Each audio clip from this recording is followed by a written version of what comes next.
Mari kita angkat Alkitab kita sebelum kita mendengarkan kebenaran firman Tuhan. Dan bersama dengan saya kita katakan, sesuai dengan kesaksian Alkitab ini, aku percaya Allahku Esa, Maha Kuasa dan Maha Besar.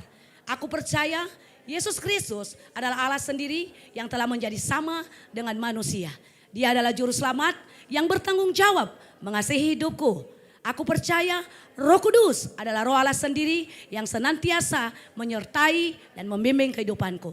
Aku percaya Alkitab ini adalah firman Allah sendiri yang akan menjadikan hidupku kudus, berkemenangan, diberkati, penuh mujizat dan selalu menjadi berkat. Katakan amin. Tuhan Yesus memberkati. Selamat mendengarkan firman Tuhan. Shalom.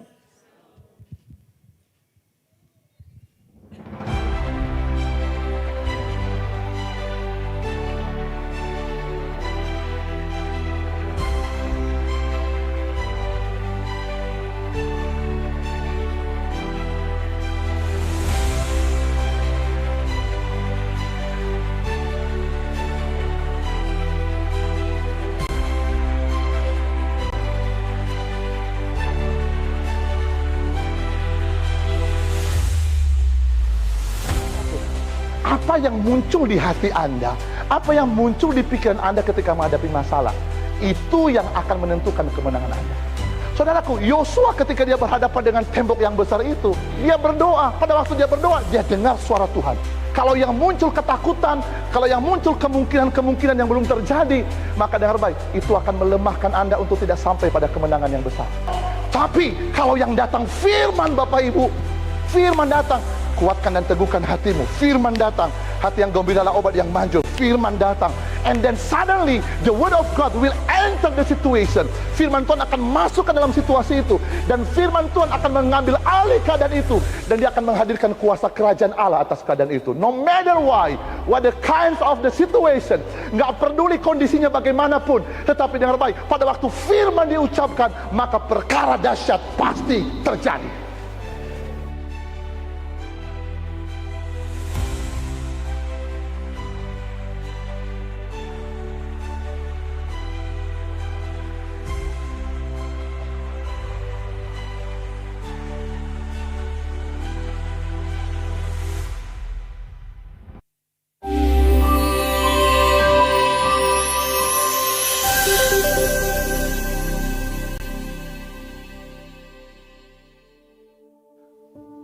Haleluya, haleluya, haleluya, haleluya. Salam seluruh jemaat Tuhan Glow Community Medan, House of Worship and Revival. Haleluya. Kita berkata tepuk tangan yang paling meriah buat Tuhan kita. Haleluya, haleluya. 2026. Semangatnya kok kendor sekali ini.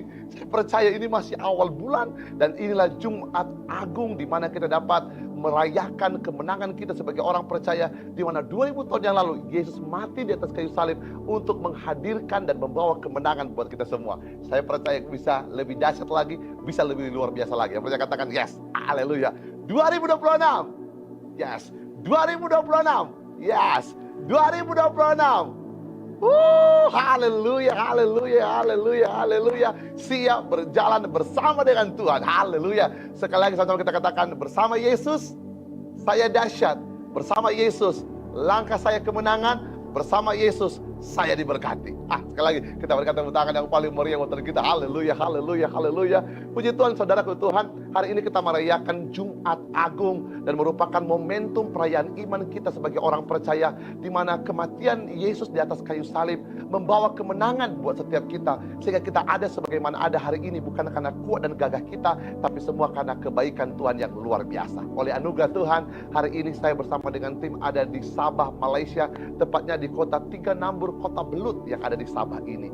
Kita sudah ada di tempat ini sejak tanggal 1, 2, 3 dan beberapa hari ke depan. Dan saya percaya lawatan Tuhan juga terjadi di Glow Community Medan. Sekalipun kita berpisah jarak tempat, tetapi kita satu roh, satu iman, satu Tuhan, dan bergerak bersama-sama menjadi gereja yang menginjil untuk memuliakan nama Tuhan. Hari ini sekalipun saya tidak bersama dengan Anda, tapi saya percaya kita bersama-sama untuk menikmati lawatan Tuhan lewat kebenaran firman Tuhan. Dan saya juga percaya karena doa-doa Anda semua di Sabah, Malaysia, Tiga Nambur, Kota Belut, lawatan Tuhan terjadi dengan luar biasa. Yang percaya katakan yes, amin. Sekali lagi kita berikan tepuk tangan yang paling meriah buat kita. Katakan kiri kanan, terima lawatan Tuhan.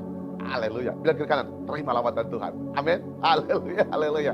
Puji Tuhan. Mari kita buka firman Tuhan buat kita hari ini dalam 1 Korintus pasal yang ke-18. 1 Korintus pasal yang pertama ayat ke-18. Demikian firman Tuhan. Sebab pemberitaan tentang salib memang adalah kebodohan bagi mereka yang menuju kebinasaan. Saudaraku, mungkin banyak orang di luar sana menghina salib. Ada yang mengatakan salib adalah tempat jemuran. Ada yang mengatakan salib adalah lambang daripada kutuk dan lain sebagainya. Tapi firman Tuhan mengatakan bahwa sebab pemberitaan tentang salib memang adalah kebodohan bagi mereka yang menuju kebinasaan. Memang sesuatu berita yang buruk.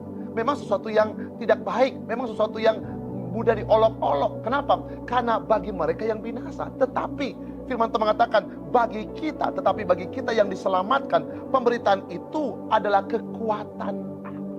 Saudaraku Tuhan, salib adalah kabar kemenangan buat setiap kita. Benar, salib adalah lambang daripada kutuk, Bapak Ibu. Di mana salib tempat orang disalibkan, salib tempat orang dibinasakan, salib adalah tempat orang dihukum. Tetapi semenjak Yesus naik ke atas salib dan mengubah salib kutuk itu menjadi salib kasih, Bapak Ibu. Yang tadinya tempat penghukuman menjadi tempat di mana Allah melepaskan kasih-Nya atas setiap kita. Yang tadinya kita menuju kepada kebinasaan, tetapi karena kematian Yesus di atas kayu salib menggantikan semua hukuman itu dengan kasih Allah, sehingga saya dan saudara hari ini dibebaskan, dimenangkan, dan hari ini kita punya pengharapan di dalam Tuhan. Setiap kita melihat salib, di sana kita boleh melihat hidup kita telah dibenarkan. Setiap kita melihat salib, di atas kayu salib kita sadar benar bahwa Yesus telah menggantikan kita. Setiap kita melihat salib, di atas salib kita dapat melihat bahwa Yesus akan terus membawa kita untuk melihat dan menikmati kemenangan yang ada padanya.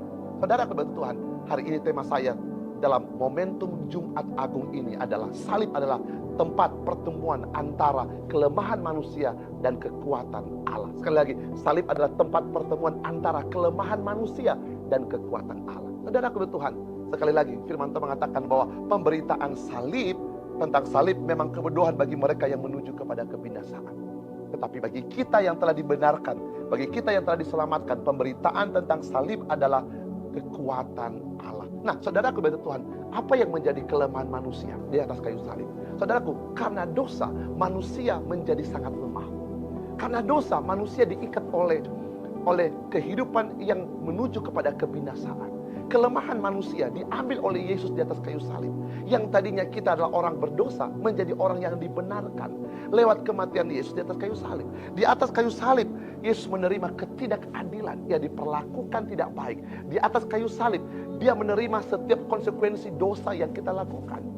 Itu sebabnya saudara-saudaraku Tuhan, salib adalah tempat kelemahan manusia disalibkan. Namun kelemahan manusia itu disalibkan di dalam diri Yesus yang adalah Allah itu sendiri, mengambil rupa menjadi manusia, dan seluruh dosa kita diambil olehnya, sehingga kelemahan-kelemahan kita hari ini karena dosa telah diselesaikan lewat kematian Yesus di atas kayu salib. Itu sebabnya salib adalah tempat atau titik perjumpaan antara kelemahan manusia dengan kekuatan Allah. Oleh kekuatan Allah kita diselamatkan di atas kayu salib, sehingga seluruh kelemahan-kelemahan kita, ketidakadilan yang kita alami akibat dosa telah semua diselesaikan di dalam diri Yesus ketika Yesus mati di atas kayu salib. Itu sebabnya setiap hari kita harus beriman di dalam Kristus. Melihat diri kita bukan lagi orang yang terkerdilkan. Kita bukan lagi orang yang terintimidasi karena dosa kita. Kita telah dibenarkan lewat kematian Yesus. Sehingga keadilan yang kita terima hari ini adalah akibat dari ketidakadilan yang dialami oleh Yesus 2000 tahun yang lalu di atas kayu salib, yang semestinya kita yang mengalaminya. Tetapi Yesus menerima ketidakadilan supaya hari ini kita hidup dalam keadilan Tuhan. Yang percaya katakan amin. Yang kedua, saudara Tuhan, salib adalah titik pertemuan antara kelemahan manusia dan kekuatan Allah. Kenapa manusia menjadi sangat lemah? Karena manusia diikat oleh dosa. Akibat dosa, firman Tuhan mengatakan upah dosa adalah maut. Tidak ada kehidupan yang benar dalam kehidupan kita. Percuma kita hidup, percuma kita bekerja, percuma kita sukses. Namun jika jalan kita menuju kepada kebinasaan, semua menjadi sia-sia. Karena firman Tuhan mengatakan upah dosa adalah maut. Upah dosa adalah kebinasaan. Tidak ada pengharapan di dalam kita. Tetapi karena kelemahan-kelemahan kita ini mengakibatkan kita gagal mengalami kemuliaan Tuhan, maka Yesus di atas kayu salib dilemahkan karena dosa kita. dilemahkan karena ikatan yang mengikat kehidupan kita, yaitu dosa-dosa kita. Sejak kejatuhan Adam di Taman Eden sampai kita mengalami kehidupan hari detik ini, karena dosa keturunan diwariskan dalam kehidupan kita, dan dosa yang kita perbuat bersama dengan kita. Tetapi Yesus menyelesaikan semua ikatan dosa itu, sehingga iblis tidak punya kekuatan untuk mengintimidasi kita, untuk mengikat kita lagi. Itu sebabnya pertobatan yang sejati adalah pertobatan yang melihat diri kita telah dimerdekakan di dalam Kristus. Kita berhenti untuk tidak melakukan sesuatu yang tidak baik, bukan karena kita takut masuk neraka, bukan karena kita takut menerima hukuman, tetapi kekuatan kita untuk bertobat adalah karena Yesus telah menyelesaikan bagian kita. Yesus telah memutuskan ikatan-ikatan dosa itu sendiri, sehingga saya dan saudara bukan lagi orang-orang yang tertawan karena dosa, tetapi kita adalah orang-orang yang telah dibenarkan di dalam Kristus. Yesus dilemahkan di atas kayu salib, menerima ketidakadilan. Yesus dilemahkan di atas kayu salib, dilemahkan karena ikatan dosa. Dan yang ketiga, Yesus dilemahkan di atas kayu salib. Kenapa? Karena kita kehilangan identitas. Yesus di atas kayu salib menyerahkan identitasnya sebagai anak Allah kepada kita, Bapak Ibu Saudaraku, supaya identitas kita sebagai manusia berdosa diambil oleh Yesus, dan dia menyelesaikan semuanya di atas kayu salib. Dengar baik, Yesus bukan hanya menebus kita, tapi Yesus menggantikan kita. Sekali lagi, Yesus bukan hanya menebus kita, tetapi Yesus menggantikan kita. Dia memberi dirinya, dan dia juga memberikan harga untuk menebus setiap kita. Sehingga saya dan saudara hari ini bukan lagi orang yang terikat oleh kekuatan dosa. Anda dan saya hari ini bukan orang yang terikat oleh kekuatan kuasa kegelapan. Tidak. Karena firman Tuhan mengatakan, di mana ada roh Allah, di situ ada kemerdekaan. Firman Tuhan mengatakan, roh yang sama yang membangkitkan Yesus dari antara orang mati, roh yang sama yang akan membangkitkan engkau. Beberapa hari ke depan kita akan merayakan Pentakosta, pencurahan Roh Kudus, di mana roh Allah menghinggapi murid-murid Yesus 2000 tahun yang lalu, sehingga mengubah kehidupan mereka dari manusia biasa menjadi manusia Allah, bergerak dalam dinamika Yesus, sehingga mereka mengerjakan perbuatan-perbuatan yang sama, bahkan melebihi seperti apa yang Yesus kerjakan. Karena firman Tuhan mengatakan, kamu akan mengerjakan perkara-perkara yang lebih besar dari apa yang aku lakukan. Saudaraku diberkati Tuhan, salib adalah titik pertemuan antara kelemahan kita sebagai manusia dengan kekuatan Allah. Salib memperjumpakan antara kelemahan manusia dan kekuatan Allah, sehingga kelemahan manusia dan kekuatan Allah menjadi hikmat Allah untuk menyelamatkan setiap kita. Sehingga hari ini kita punya pengharapan untuk hari depan, hari esok, karena kita sadar kita tidak dihukum karena dosa kita, kita tidak dihukum karena pelanggaran kita. Kita telah dibenarkan dan dibebaskan oleh kematian Yesus. Sehingga setiap hari kita dapat melihat diri kita sebagai pribadi-pribadi yang telah dibenarkan di dalam Kristus. Sehingga setiap intimidasi, kuasa kegelapan, dan ikatan apapun tidak berhak dilepaskan atas hidup kita lagi, karena kita sudah dimerdekakan. Saudaraku diberkati Tuhan, benar, salib ada tempat kelemahan kita dihancurkan. Yang pertama, saudaraku, kita pelajari tadi bahwa salib, di atas kayu salib, Yesus dilemahkan. Yesus menerima ketidakadilan karena kita. Dia rela menerima ketidakadilan itu supaya kita hidup dalam keadilan Allah. Kita tidak hidup lagi diadili oleh karena dosa-dosa kita, tetapi kita dihidupi karena keadilan Allah di dalam Kristus Yesus yang telah menyelamatkan kita. Yang kedua, di atas kayu salib manusia dilemahkan karena ikatan-ikatan dosa. Yesus mengambil dosa-dosa kita di atas kayu salib. Dia menjadikan dirinya menjadi dosa, padahal dia tidak berdosa. Dia mengambil rupa kita, dia menjadikan diri kita menjadi dirinya, dan dirinya menjadi diri kita, sehingga terjadi pembebasan antara kita dengan kuasa kegelapan, sehingga ikatan-ikatan itu diselesaikan di dalam Kristus. Ingat baik-baik, Yesus tidak hanya menebus kita, tetapi Yesus menggantikan kita. Atau Yesus tidak hanya menggantikan kita, tetapi Yesus juga menebus kita, sehingga kita tidak lagi diikat oleh kuasa kegelapan, karena dosa-dosa kita telah dibayar lunas oleh kematian Yesus di atas kayu salib. Kita berikan tepuk tangan yang paling meriah buat kita. Haleluya, haleluya. Ketiga, di atas kayu salib kelemahan manusia dan kekuatan Allah berjumpa. Apa itu kelemahan manusia? Yang ketiga, manusia dilemahkan karena kehilangan identitas. Kita menjadi hamba dosa, kita menjadi hamba kegelapan. Apapun yang kita kerjakan menjadi sangat tidak normal di hadapan Tuhan. Saudaraku, kita telah menjadi hamba dosa. Kita bukan lagi anak Allah. Kita telah menjadi hamba dosa. Kita diperbudak oleh dosa itu sendiri. Itu sebabnya saya katakan tadi bahwa upah dosa adalah maut. Kita kehilangan identitas. Tetapi kematian Yesus di atas kayu salib, dia mengambil kelemahan kita karena kehilangan identitas. Dia mengambil status kita sebagai manusia berdosa dan menjadikan kita sebagai anak-anak Allah. Itu sebabnya ketika Yesus di atas kayu salib, Yesus berteriak memanggil Eli, Eli lama sabaktani. Tahukah Anda bahwa Yesus tidak hanya ditinggalkan oleh murid-muridnya, tetapi dengan baik, Yesus sendiri ditinggalkan oleh Bapaknya. Kenapa Bapa meninggalkan Yesus? Karena Allah tidak melihat lagi Yesus sebagai rupa anaknya yang tunggal. Rupa Yesus telah menjadi rupa manusia berdosa. Tuhan Yesus di atas kayu salib melepaskan identitas anaknya, anak Allah dari hidupnya, dan mengambil identitas manusia berdosa yang letakkan dalam hidupnya. Anda bisa bayangkan Bapak Ibu Saudaraku. Dan hari ini Bapak Ibu Saudaraku, identitas anak itu diberikan kepada kita. Sehingga kita menerima identitas baru. Dari manusia berdosa menjadi manusia Allah. Dari anak-anak dosa menjadi anak-anak Tuhan. Dari anak-anak gelap menjadi anak-anak terang. Sehingga kita punya status yang baru.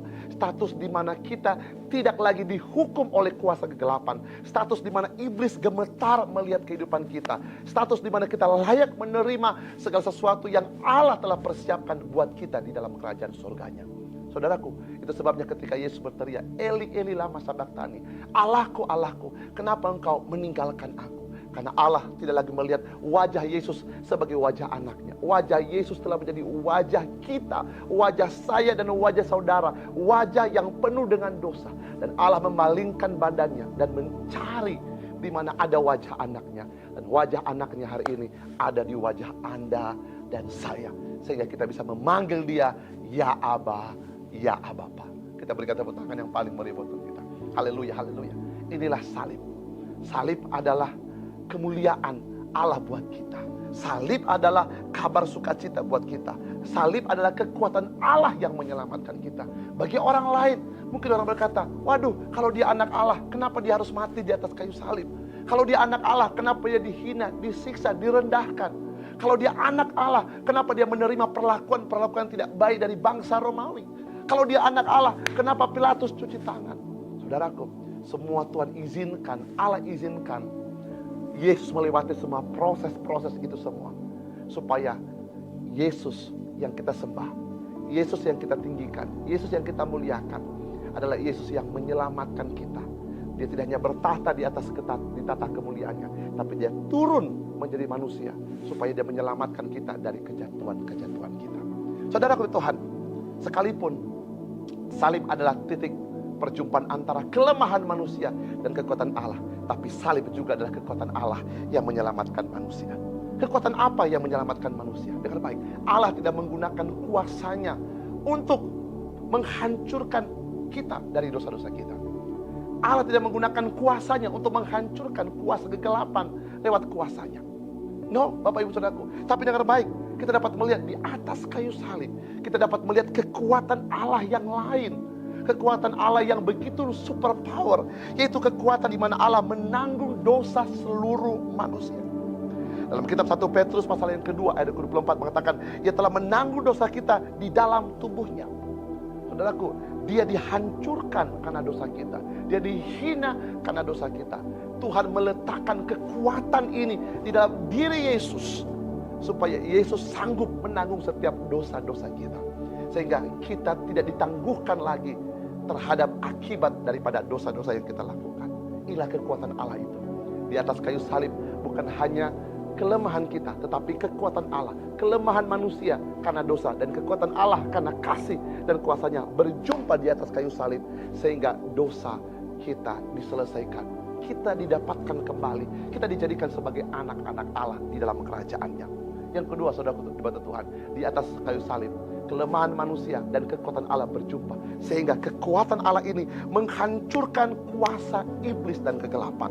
Dalam kitab Kolose pasal yang kedua ayat 15, firman Tuhan mengatakan, Ia melucuti pemerintah-pemerintah dan penguasa-penguasa. Iblis berpikir dia menang ketika Yesus disalibkan. Iblis berpikir dia menang ketika Yesus diolok-olok. Iblis berpikir menang ketika Yesus mendapatkan perlakuan tidak baik, tidak normal dari para prajurit-prajurit Romawi. Seketika itu iblis merasa senang. Tetapi dia lupa bahwa kematian Yesus di atas kayu salib adalah cara Allah untuk menyelamatkan manusia. Pada waktu dia melihat itu, pada waktu iblis melihat Yesus dipermalukan, dia menganggap bahwa perlakuan itu adalah kemuliaan bagi iblis. Dia lupa bahwa begitu cara Allah membayar setiap utang-utang dosa kita. Dia lupa bahwa Allah sedang melepaskan kasih-Nya di tengah-tengah penghukumannya. Ingat baik-baik, Dia Allah yang penuh kasih. Namun Dia juga Allah yang adil. Karena dosa kita layak untuk dihukum. Tetapi jangan lupa bahwa Allah juga yang penuh kasih. Ketika Dia menghukum kita, maka kasih-Nya hilang. Tetapi pada waktu Dia mengampuni kita, maka keadilannya pun hilang. Saudaraku bertuhan, itu sebabnya Allah tetap menghukum kita, namun Allah juga tetap mengasihi kita. Dia menghukum kita di dalam diri Yesus, dan Dia mengasihi kita melalui Tuhan Yesus. Sehingga hukum Allah terhadap kasih dan keadilannya tetap berlaku dengan seimbang antara kasih dan keadilan. Itu yang mengakibatkan iblis kalah. Itu yang mengakibatkan iblis kalah. Sehingga kematian Yesus di atas kayu salib, ketika Yesus menyerahkan nyawanya, maka jalan itu menjadi jalan bagi Yesus untuk masuk ke dalam alam maut, menghancurkan kerajaan alam maut, dan mengambil kunci kerajaan alam maut. Sehingga pada hari yang ketiga Dia bangkit mengalahkan maut, dan kebangkitannya memberikan kepada kita kehidupan yang baru. Sehingga kehidupan yang kita hidupi hari ini, hari depan, bukan lagi hidup karena bayang-bayang dosa, bukan hidup lagi karena intimidasi dosa, bukan lagi hidup karena ikatan dosa, tapi sepenuhnya kita hidup karena kebangkitan Yesus, karena kebenaran Yesus, karena salib telah menyelesaikan setiap utang-utang dosa kita. Di atas kayu salib, Yesus tidak hanya menggantikan kita, tetapi di atas kayu salib, Yesus menebus kita. Yang percaya, berikan tepuk tangan yang paling meriah buat Tuhan kita. Haleluya, haleluya, haleluya. Di atas kayu salib, Yesus melepaskan kekuatan yang extraordinary, yaitu kekuatan untuk menanggung dosa manusia. Yang kedua, Yesus melepaskan kekuatan untuk menghancurkan kuasa iblis di atas kayu salib. Yang ketiga, kita menjadi ciptaan yang baru. Saudaraku, firman Tuhan dalam kitab Yohanes pasal yang ke-12 ayat yang ke-32, aku menarik semua orang datang kepadaku. Yesus menarik kita datang kepada Bapa. Sehingga firman Tuhan mengatakan, yang lama telah berlalu, yang baru telah terbit. Dulu kita adalah manusia berdosa, sekarang kita menjadi manusia baru. Dulu kita adalah hamba dosa, sekarang kita menjadi hamba Tuhan. Dulu kita anak-anak gelap, kita menjadi anak-anak terang. Dulu kita anak kuasa kegelapan, sekarang kita anak-anak dalam kerajaan surga. Identitas kita diubah, sehingga hidup kita hari ini bukan lagi hidup karena dosa, tapi hidup kita hari ini hidup dalam kemenangan Kristus. Yang percaya katakan amin. Saudaraku, salib adalah tempat perjumpaan antara kelemahan dan kekuatan Allah. Itu yang disebut dengan hikmat Allah. Hikmat Allah yang maha kuasa. Allah tidak hanya menyelamatkan kita dari jauh, tapi Yesus masuk ke dalam kelemahan-kelemahan kita. Allah berinkarnasi menjadi manusia, supaya Allah mengalami apa yang kita alami, sampai ke dalam titik kelemahan-kelemahan kita. Itu sebabnya tidak ada keadaan yang Tuhan tidak ketahui tentang keberadaan kita. Kenapa? Karena Yesus pernah menderita. Dia pernah mengalami penderitaan kita. Bahkan firman Tuhan mengatakan, pencobaan yang kamu hadapi hari ini hanyalah pencobaan ya biasa, yang tidak melebihi kekuatan kita. Karena pencobaan karena dosa itu lebih parah daripada pencobaan-pencobaan yang kita hadapi hari ini. Amin, saudaraku. Tidak sebanding dengan apa yang Yesus telah alami di atas kayu salib. Dengar baik, kekuatan Allah juga adalah bukan untuk memaksa kita untuk mempercayai Dia, tapi kekuatan Allah adalah Ia mengasihi kita. Ia memaksa dirinya untuk mengasihi kita, supaya kita sadar, karena kasih Yesus yang setia itu membuat kita sadar bahwa kita tidak bisa hidup tanpa kasih yang utuh dalam kehidupan kita. Saudara kebetulan Tuhan, apa yang bisa kita pelajari dan apa yang bisa kita hayati dalam iman kita sebagai orang percaya dari peristiwa salib yang luar biasa ini? Saya ingatkan kita kembali, salib adalah pertemuan antara titik kelemahan manusia dan kekuatan Allah. Itu yang disebut oleh Paulus adalah hikmat Allah. Di kayu salib, kelemahan manusia dan kekuatan Allah bertemu, dan ini disebut dengan hikmat Allah. Saudara kebetulan Tuhan, dunia memandang ini sebagai hal yang bodoh, tetapi kita sebagai orang percaya, kita dapat melihat bahwa Allah menunjukkan kasih-Nya untuk menyelamatkan kita. Dia tidak memotong kelemahan kita, tapi Yesus masuk ke dalam kelemahan kita. Sehingga apapun yang kita hadapi hari ini, apapun yang kita jalani hari ini, tidak sebanding dengan apa yang Yesus telah lalui 2000 tahun yang lalu di atas kayu salib. Namun, jika kita menghadapi pencobaan-pencobaan hari ini, atau kita sedang memikul salib di depan kita, atau kita sedang memikul salib hari-hari ini, ingat bahwa salib yang kita pikul bukan lagi salib karena dosa, tapi salib di mana kita terus dimurnikan di hadapan Tuhan, agar pengorbanan Yesus di atas kayu salib tidak menjadi sia-sia. Firman Tuhan mengatakan, pikul aku supaya bebanku ringan. Tetap maju ke depan. Karena salib yang sesungguhnya, salib dosa, telah Yesus pikul 2000 tahun yang lalu. Kalau hari ini kita pikul salib, itulah salib pengorbanan, salib kesetiaan, salib ketaatan, sampai kita mengalami kemuliaan Tuhan dan mahkota kehidupan yang Tuhan sediakan kepada kita. Yang percaya berikan tepuk tangan yang paling mulia untuk kita. Haleluya. Yang kedua, Bapak Ibu Saudaraku, pertemuan ini menunjukkan kekuatan Allah, yang membuktikan kekuatan Allah yang menyembuhkan, menyempurnakan, memulihkan. Saudaraku, kita bukan lagi orang yang hidup di bawah bayang-bayang maut. Saudaraku, Anda layak diberkati, Anda layak hidup baik, Anda layak mengalami janji Tuhan. Yesus telah menyembuhkan luka-luka kita karena dosa. Yesus telah menyembuhkan kita dari setiap keterpurukan kita karena dosa. Upah dosa adalah maut. Itu sebabnya Yesus harus mati. Dia menyelesaikan sampai akhir. Inilah yang disebut dengan kekuatan Allah.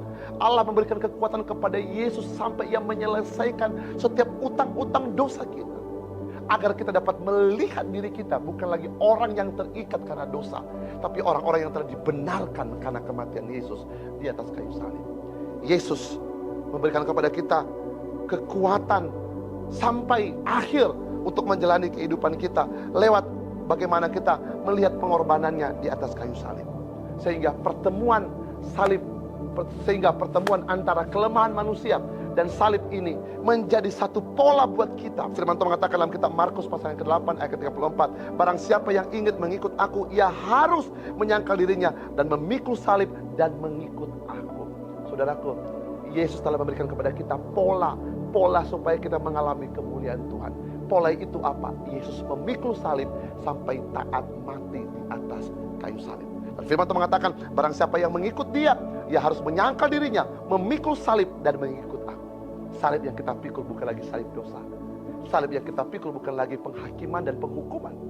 Salib yang kita pikul hari ini bukan yang membawa kita kepada kehancuran dan maut, tapi salib yang menuntun kita, bukan menuntut kita, tapi menuntun kita pada jalan-jalannya Tuhan, supaya kita kelak mengalami kemuliaan kekal bersama dengan Tuhan dalam kerajaannya. Jangan pernah malu terhadap salib.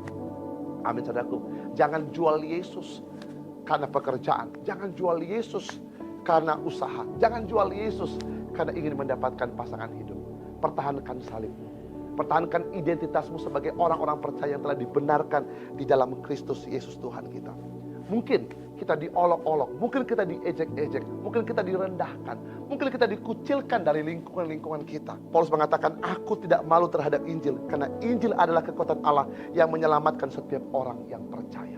Hari ini mungkin kita terhina, hari ini mungkin kita dikucilkan oleh dunia, hari ini mungkin Anda diasingkan dari kelompok-kelompok tertentu, karena Anda memegang salib, karena Anda mempertahankan iman Anda. Saya tidak berkata bahwa Anda mempertahankan agama Anda, karena agama tidak menyelamatkan. Tetapi karena Anda mempertahankan iman Anda, maka percayalah, kemuliaan kekal akan menanti kita. Sehingga pada akhirnya kita dapat berjumpa dengan Tuhan, muka dengan muka dalam kemuliaannya. Yang percaya katakan amin. Biarkan salib yang kita pikul hari ini ke depan menjadi cara Allah untuk membentuk kita, supaya kita menjadi prajurit-prajurit Kristus yang tangguh. Saya teringat dengan Paulus, di mana ada duri dalam daging. Saudaraku, inilah salib yang Tuhan berikan dalam diri Paulus, agar Paulus tetap bergantung sepenuhnya kepada Kristus. Agar Paulus tidak melupakan kebaikan Tuhan. Agar Paulus tidak memegahkan diri dari apa yang dapat ia lakukan karena Tuhan. Saudaraku, kita dapat memahami keadaan ini sebagai cara Allah untuk mengatur setiap langkah-langkah Paulus, agar Paulus tidak meninggikan dirinya dari apa yang Allah bisa lakukan baginya. Saudaraku diberkati Tuhan, hari ini saya mengajak kita semua, jika kita sedang berhadapan dengan salib-salib dalam kehidupan kita, mungkin itu goncangan dalam keluarga, goncangan dalam pekerjaan, goncangan dalam kesehatan, dan lain sebagainya, tetap pertahankan salib itu. Karena salib itu adalah cara Allah untuk membawa kita terus untuk menikmati kemuliaannya. Tapi dengar baik, pencobaan-pencobaan yang kita hadapi hari ini bukan pencobaan karena dosa lagi, tapi pencobaan-pencobaan supaya Tuhan memurnikan iman kita, supaya kita tidak terikat kepada nilai-nilai dunia, supaya dunia ini tidak menghamiri kehidupan kita, dan pada akhirnya kita bisa menjadi mempelai Kristus yang murni di hadapan Tuhan. Jemaat Tuhan yang diberkati Tuhan hari ini, ingat bahwa Tuhan tidak jauh dari kita. Dia dekat dengan kita. Dia ada dalam penderitaan kita.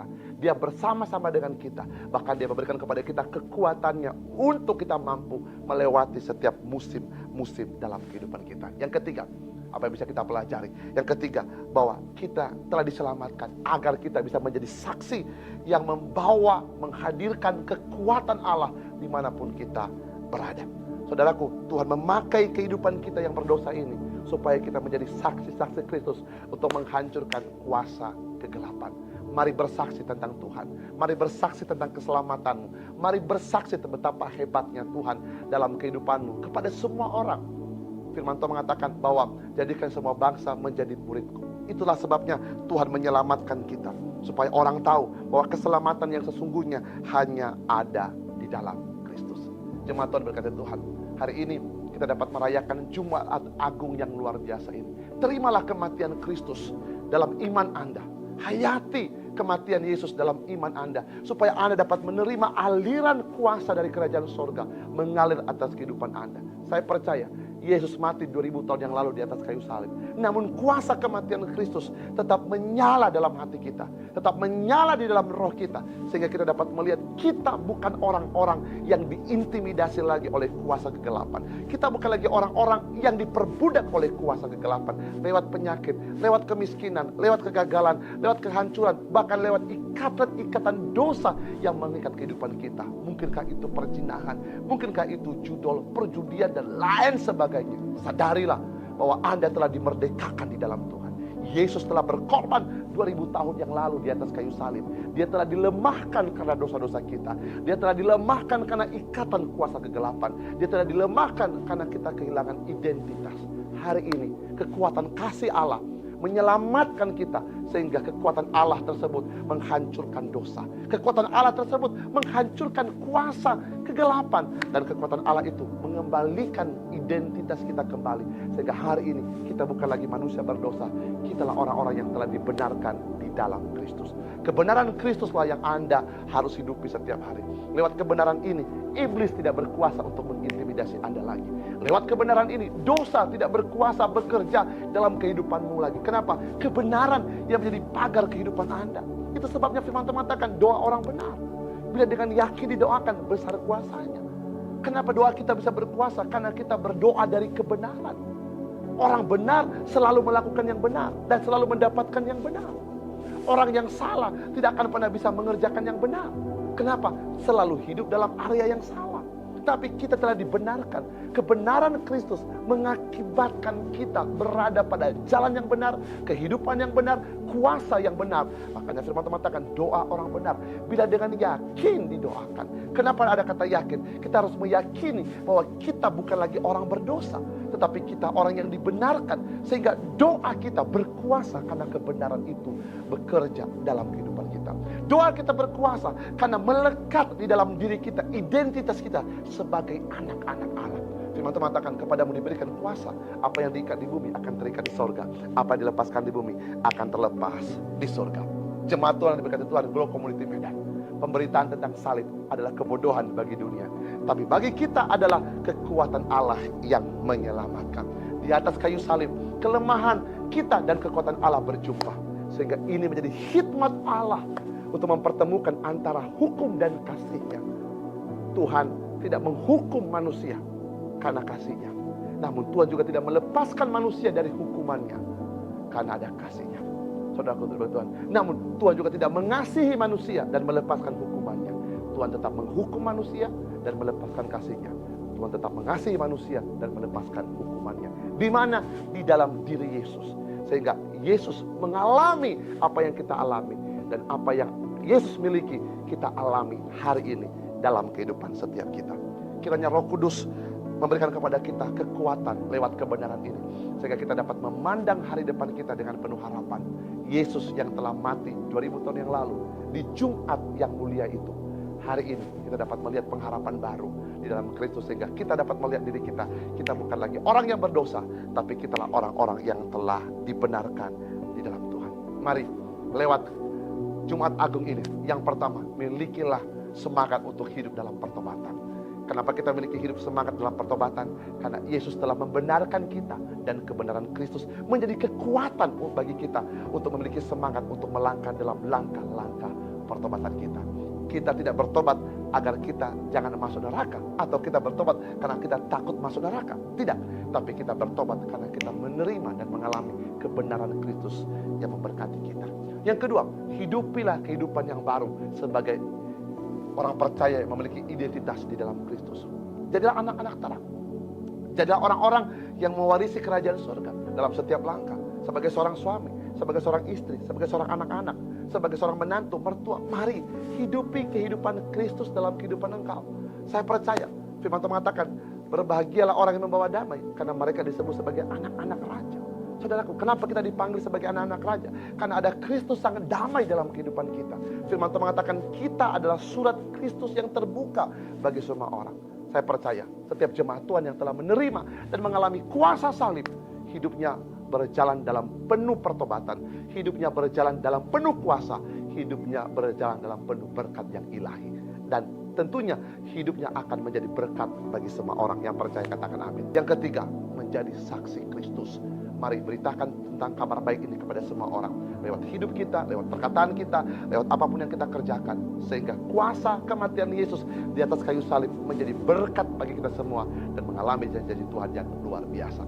Doa saya, dalam ibadah Jumat Agung ini, kita mengalami lawatan Tuhan, kita mengalami kuasa Tuhan, kita mengalami mujizat Tuhan. Kita percaya 2000 tahun yang lalu, Yesus yang mati di atas kayu salib telah mengalahkan setiap dosa-dosa kita, menghancurkan setiap kutuk, sehingga hari ini Anda layak menerima kuasanya. Kemerdekaan di dalam Kristus membuat kita mengalami mujizat, kesembuhan, pemulihan, berkat ilahi.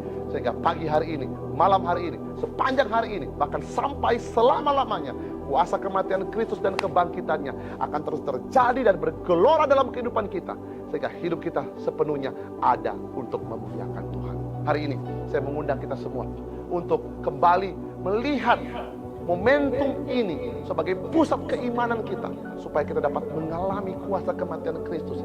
Sehingga apapun dalam kehidupan kita yang mungkin lagi hancur, keluarga kita hancur, pekerjaan kita hancur, pernikahan kita hancur dan lain sebagainya, hari ini terimalah kuasa daripada kematian Kristus, agar kuasa yang sama membangkitkan kita, memulihkan kita, sehingga pada akhirnya kita dapat mengalami kuasa Tuhan yang luar biasa. Saya mengajak kita semua bangkit berdiri dan ikuti doa saya sama-sama. Dan saya percaya Tuhan ada di tempat ini. Ada Roh Allah bekerja bersama-sama dengan kita, siap memulihkan setiap kita. Hari ini mari fokus kepada Tuhan. Saya mengundang para pemusik bermain dengan lembut. Telah mati dan tinggalkan. Haleluya. Saya percaya hari ini kita bisa kembali melihat kuasa Tuhan menjamah kehidupan kita. Lihat dirimu sebagai orang percaya yang telah dibenarkan dalam Kristus. Pada waktu kita melihat salib, dosa kita telah diselesaikan. Pada waktu kita melihat salib, Yesus telah memberikan kepada kita pengharapan. Pada waktu kita melihat salib, iblis sudah dikalahkan. Hari ini Bapak Ibu Saudaraku, terima kembali kekuatan kasih Bapa.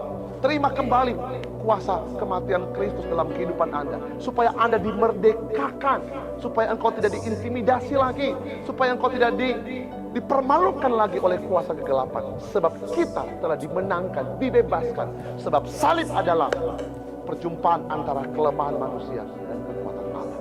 Mungkin kau berkata, Pastor, gak mungkin lagi saya bisa bangkit, gak mungkin keluarga saya bisa dipulihkan, gak mungkin pekerjaan saya bisa bangkit. Itulah kelemahan-kelemahan kita. Tapi hari ini, mari bawa seluruh kelemahanmu di depan Tuhan. Dan biarkanlah kelemahanmu berjumpa dengan kekuatan Allah. Di momen-momen Jumat Agung ini, kita dapat melihat Tuhan bekerja melawan kita semua. Mari angkat tanganmu tinggi-tinggi buat Tuhan. Ikuti doa saya sama-sama, katakan, Tuhan Yesus, terima kasih buat pengorbananmu di atas kayu salib. Hari ini, aku kembali menerima kuasa kematianmu di atas kayu salib yang menyelamatkan aku, Tuhan. Terima kasih Tuhan, Engkau telah selamatkan aku, Engkau telah bebaskan aku, Engkau telah tebus hidupku. Sehingga aku hidup hari ini, bukan aku lagi, tapi hidup karena kebenaran. Roh Kudus, jamah hatiku. Roh Kudus, pulihkan aku. Roh Kudus, jamah hatiku. Dan aku terima kuasa pengampunanmu. Aku bukan manusia berdosa lagi. Aku manusia yang telah dibenarkan. Bapa, ampuni kesalahanku. Ampuni dosa-dosaku. Ampuni ya Tuhan, di dalam nama Yesus. Aku alami kuasa-Mu. Aku alami kuasa-Mu. Aku alami kuasa-Mu. Di dalam nama Yesus. Di dalam nama Yesus. Di dalam nama Yesus. Di dalam nama Yesus. Serahkan hidupmu kepada Tuhan. Serahkan hidupmu kepada Tuhan. Serahkan hidupmu kepada Tuhan. Dan alamilah kuasa kerajaan surga yang melimpah-limpah dalam kehidupanmu. Saat ini juga. Di dalam nama Tuhan Yesus. Haleluya. Haleluya.